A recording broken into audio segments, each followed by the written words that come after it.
Social media open చేస్తే చాలు ఎక్స్పోజింగ్లు. ఎవరైనా పక్కన ఉంటే ఇన్స్టాగ్రామ్ ఓపెన్ చేయాలంటేనే నిజంగా భయం అవుతుందండి. ఎక్కడ ఎక్స్పోజింగ్ ఫొటోస్ వస్తాయని నిజంగా లోపల నుంచి అయితే ఒక భయం అనేది ఏర్పడుతుంది. ఒకప్పుడు హీరోయిన్లు ఎక్స్పోజ్ చేస్తే థియేటర్కి వెళ్ళి చూసేవాళ్ళం, కానీ ఇప్పుడు మొబైల్ ఫోన్లోనే ప్రతి ఒక్కళ్ళు ఆ ట్రెండ్ని ఫాలో అయిపోతున్నారు.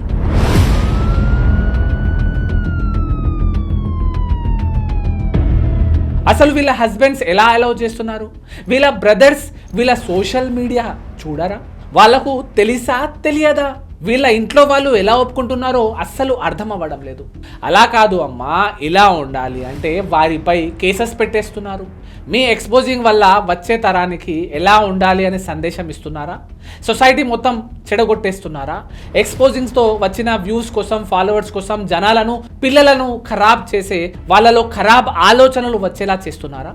అర్ధనగ్నమై ఒళ్ళు చూపించుకుంటూ నేను చెప్పలేను కొంతమంది మగవాళ్ళు కూడా కామెడీ అంటూ డబుల్ మీనింగ్ సెటైర్లు వేస్తున్నారు.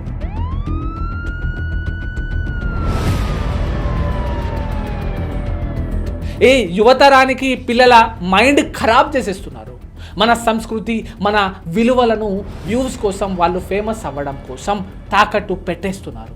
చదువుకునే వాళ్లకు ఇలాంటి రీల్స్ స్క్రోలింగ్లో వస్తే చదువు మీద ధ్యాస పోతుందా? చదువుకుంటుంటే వీళ్ళ ఎక్స్పోజింగ్లే వాళ్ళకు గుర్తొస్తుంటాయి. ఇన్స్టాగ్రామ్ అనేది అన్ని గ్రూప్స్ వాళ్ళు వాడతారు, పిల్లలు వాడతారు, పెద్దలు వాడతారు, అందరు వాడతారు. మీ ఎక్స్పోజింగ్స్ చూస్తుంటే వాళ్ళు చెడిపోరా?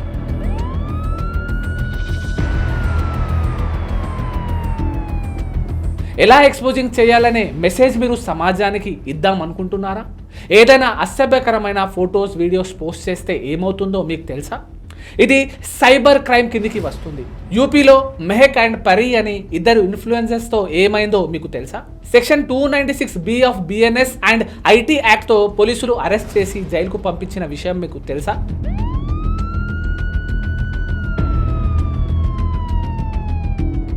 అంతేకాదు, according to section 67 of IT act ఇది ఒక ఒఫెన్స్ అని మీకు తెలుసా? ఇలా జనాలను చెడగొట్టే విధంగా ఎక్స్పోజింగ్లు చేసే వారిపై పోలీసులు యాక్షన్ తీసుకోవాలి అని నేను కోరుకుంటున్నాను. దీనిపై మీ కమెంట్స్ ఏంటో కామెంట్ చేయండి. లా తెలుసుకోండి, మీకు మీరే లాయర్ అవ్వండి. ఇలాంటి ఇంకా లీగల్ విషయాల కోసం తప్పకుండా ఫాలో చేయండి. Thank you.